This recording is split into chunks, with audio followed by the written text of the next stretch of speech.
memperkenalkan diri kami. Saya Muhammad Al-Fatra. Saya Raflina Fethi. Saya Sapuja Cecilia. Saya Dipani Syahada. Saya Fiul Fitriani. Baiklah, kami akan membacakan judul makalah kami, Sejarah Daulah Umayyah II di Spanyol. Baiklah, perkenalkan nama saya Dipani Syahada. Di sini saya akan menjelaskan tentang sejarah Islam di Spanyol. Sebelum dikuasai oleh Visigot, semenanjung Iberia dihuni oleh bangsa Vandal. Dikuasai oleh Visigot, semenanjung Iberia dihuni oleh bangsa Vandal yang sekarang menjadi asal mula nama Andalusia. Islam masuk ke dalam Spanyol pada masa Khalifah Al-Walid pada tahun 205. Islam masuk ke Spanyol pada masa Khalifah Al-Walid pada tahun 705 sampai 715 Masehi. Setelah mereka menguasai Afrika Utara selama kurang lebih 53 tahun. Penaklukan Spanyol dipengaruhi oleh beberapa tokoh penting. Yang pertama adalah Tarif Ibnu Malik, yang kedua adalah Tariq Ibnu Ziyad, yang ketiga adalah Musa Ibnu Nusayr. Tariq berhasil mengalahkan Raja Rodrik dan berhasil menguasai beberapa kota-kota besar seperti Cordoba dan juga Toledo.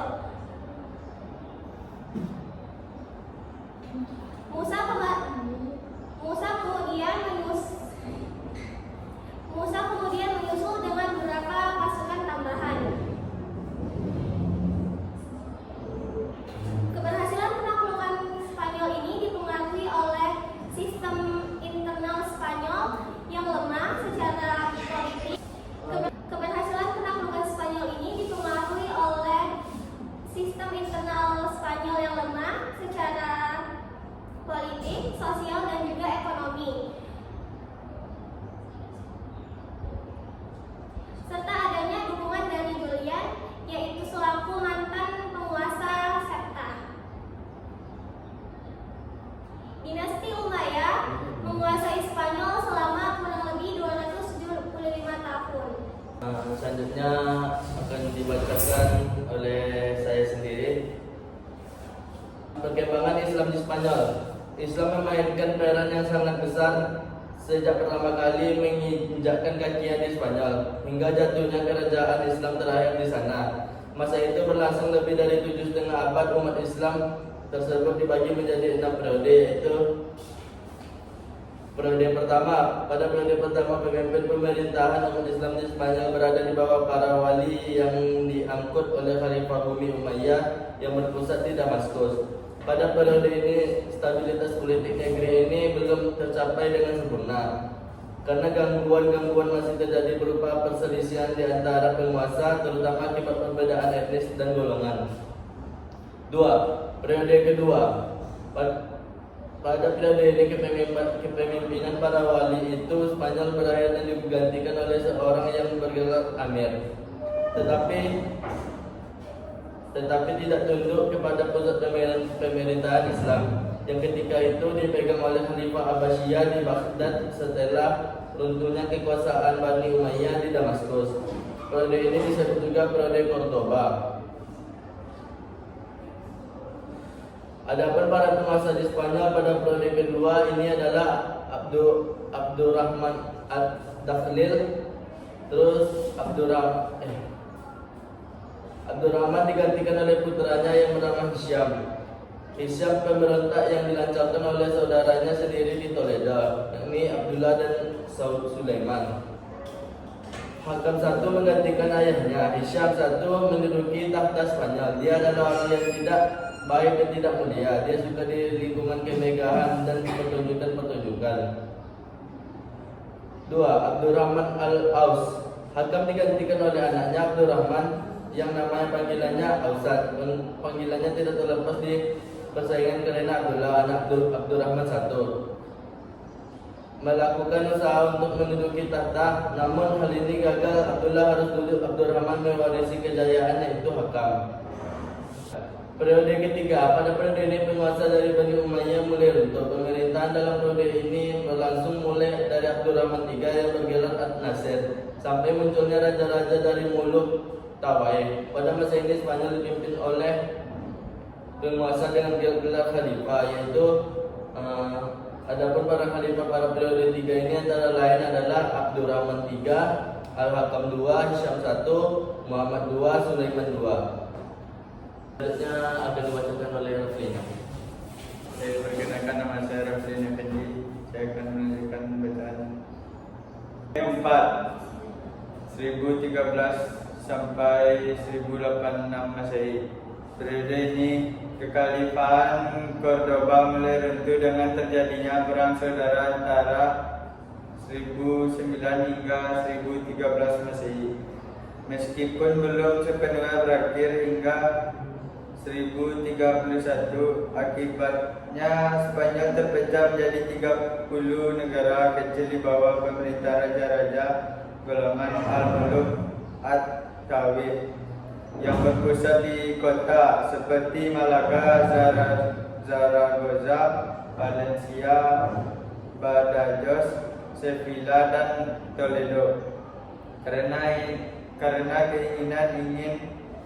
Karena keinginan untuk saling menguasai, para raja kecil yang disebut Muluk At-Tawil, raja kecil, berperang satu sama lain, pengkhianatan, perebutan putri cantik, dan perebutan harta mewarnai semua persatuan itu. Periode 5, 1086 sampai 1248 Masehi. Meskipun dalam periode ini penguasa Islam di Spanyol terpecah menjadi beberapa negara, tetapi ketika muncul kekuatan yang dominan, yaitu dinasti Umarabitun 1086 sampai 1148 Masehi, 1143 Masehi, dan dinasti Muwahhidun 1146 sampai 1235 Masehi. Pada tahun 1086 Masehi, dinasti Morabitun masuk ke Spanyol dan berhasil mengalahkan pasukan Castilla. Periode 6, 1248 sampai 1492 Masehi. Pada periode ini, kekuasaan Islam di Spanyol hanya tersisa di Granada di bawah pemerintahan dinasti Bani Ahmad 1232 sampai 1492 Masehi.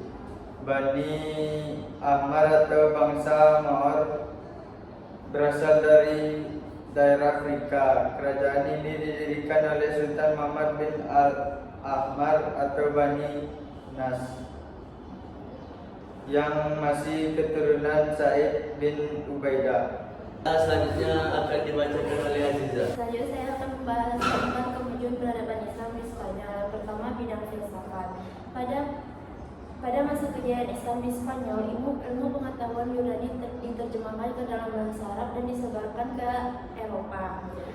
Dengan minat filsafat mulai berkembang pada abad ke-9 Masehi dengan dukungan para penguasa umat Muslim. Yang kedua, bidang sains. Umat Muslim di Spanyol berkontribusi besar dalam sains. Tokoh besar seperti Abbas Ibn Firna dikenal dengan eksperimen penerbangan.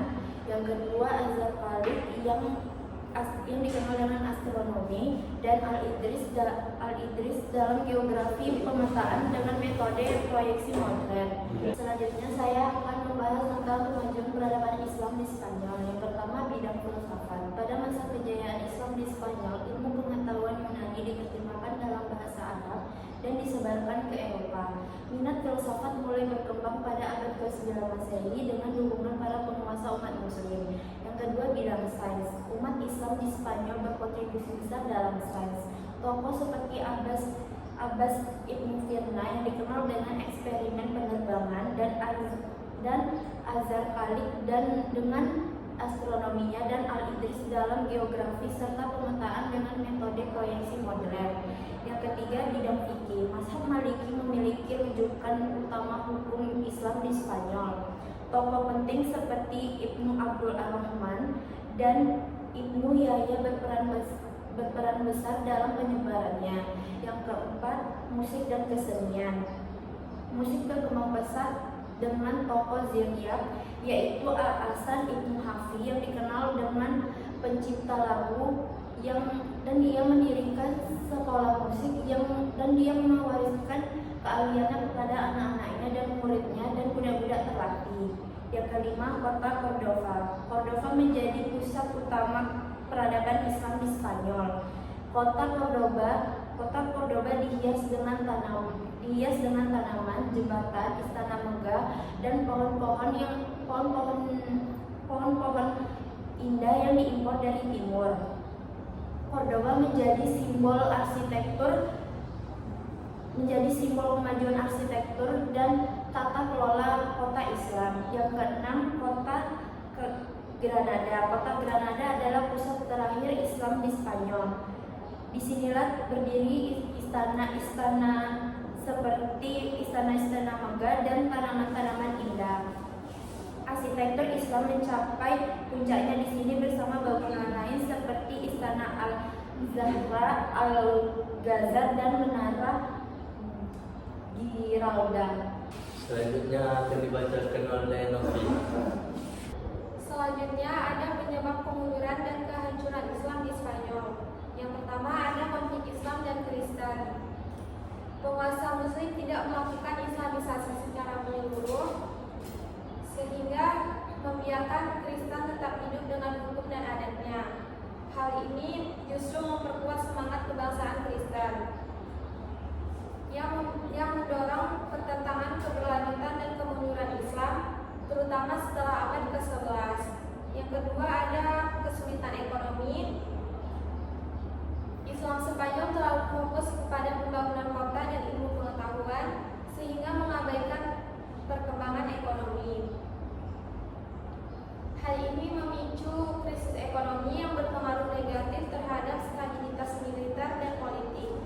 Selanjutnya ketiga ada tidak jelasnya sistem peralihan kekuasaan. Perebutan kekuasaan antara ahli waris menyebabkan konflik internal dan jatuhnya dinasti Umayyah. Memunculkan Muluk At-Tawaif dan melemahkan kekuasaan Islam sehingga Granada jatuh ke tangan Kristen. Dan yang terakhir ada keterpencilan. Islam Spanyol terisolasi dari dunia Islam yang lain dan hanya mendapatkan sedikit bantuan, terutama dari Afrika Utara. Hal ini membuatnya rentan dari serangan Kristen. Baiklah, sekian penutup presentasi kami. Jika ada kesalahan dan kekurangan dalam materi, mohon dimaafkan. Kami akhiri dengan wassalamualaikum